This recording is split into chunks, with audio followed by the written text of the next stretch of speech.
denbora irabaztea ez da batasuna legeztatzeko. Batasunak lege barrean egon behar du bai edo bai. Denbora ez da hori irabazteko. Jakina da Zapaterok bere egonkortasuna tarteko gure konpromisoa nahi du.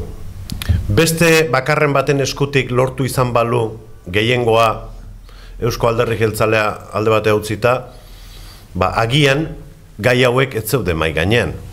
Jakina emendakin hauek ez ginuzken ateako, ez genitun ateako, baina guk gai politikoa mai gaine jarri diogu. Orduan berak egonkortasun bezala konzeptu hori saltzen du, eta guk esaten diogu hau joan etorriko kontua da. Eta herri honetan egonkortasuna egon bazegon, baina hautsi ere hautsi zen, eta bea protagonista izan zen, nagusinetako bat.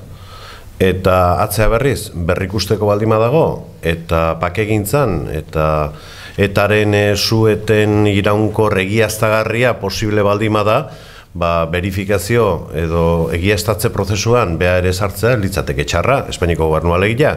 Da nik uste, Ezkerra Abertzalea batasuna bere garaian suposatzezun indar politiko gura atzea berriz, lege barruan egotea, nik uste hori ezinbesteko kontua dela.